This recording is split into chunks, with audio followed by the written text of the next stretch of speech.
Tu veux savoir pourquoi certaines femmes semblent naturellement attirées par certains hommes, sans qu'ils aient besoin de forcer, de plaire ou de jouer un rôle. Ce n'est pas le physique, ni l'argent, ni même les mots. C'est quelque chose de beaucoup plus profond. C'est la discipline.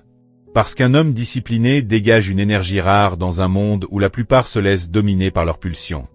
Partie 1. Le contraste entre l'homme ordinaire et l'homme discipliné. Regarde autour de toi. La majorité des hommes sont esclaves de leurs désirs. Ils cèdent à la paresse, au plaisir facile, aux distractions, aux réseaux, aux besoins constants d'attention. Ils veulent tout de suite. Mais cette faiblesse se voit dans leurs yeux, dans leur posture, dans leur manière de parler. Et à l'inverse, il y a celui qui maîtrise ses pulsions. Celui qui s'impose des limites, non pas parce qu'il déteste le plaisir, mais parce qu'il sait qu'un homme sans contrôle est un homme sans pouvoir. La discipline, c'est la marque de l'homme rare. Et les femmes, qu'elles en soient conscientes ou non, ressentent cette rareté. Elles sentent que cet homme-là ne se perdra pas dans la facilité, qu'il ne se vendra pas pour un sourire, qu'il ne trahira pas ses principes pour un instant de plaisir. Partie 2. Le lien entre la discipline et le magnétisme. Un homme discipliné dégage une énergie magnétique. Pourquoi ? Parce qu'il ne court pas après. Il attire. Il attire par son calme, par sa stabilité, par la puissance silencieuse qu'il dégage. Les stoïciens disaient, celui qui se maîtrise, maîtrise le monde. Et c'est vrai. Quand tu apprends à dire non à tes pulsions, à tes envies immédiates, tu deviens un rocher dans un océan d'instabilité. Tu deviens prévisible dans un monde chaotique. Et cette prévisibilité, cette force tranquille, rassure et attire profondément.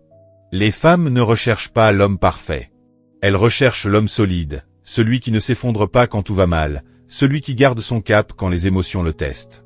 Partie 3. Le vrai charme n'est pas dans les mots, mais dans la maîtrise. Le charme véritable d'un homme, ce n'est pas sa façon de séduire. C'est sa façon de se contenir. Quand il peut, mais ne veut pas. Quand il est tenté, mais reste aligné. Quand il choisit la discipline au lieu du plaisir momentané. C'est cette tension entre le pouvoir et le contrôle qui crée le mystère. C'est ce mystère qui fait naître le désir. Et c'est ce désir, nourri par la retenue, qui fait de toi un homme qui marque les esprits. Partie 4. L'application stoïque, la maîtrise de soi comme art de vivre. Le stoïcisme ne te dit pas de supprimer tes désirs. Il te dit d'apprendre à les diriger. D'en faire une force, pas une faiblesse. D'utiliser la discipline comme une arme contre la dispersion. Marcus Aurelius écrivait, « Tu as le pouvoir sur ton esprit, pas sur les événements. Comprends cela, et tu trouveras la force. » La discipline, c'est ça, refuser de se laisser guider par ce qui est extérieur, et concentrer toute ton énergie sur ce que tu contrôles.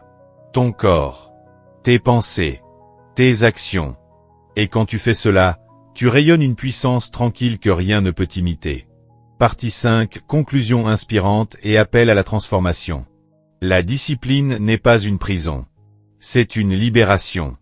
Elle te libère des dépendances, des tentations, des manipulations.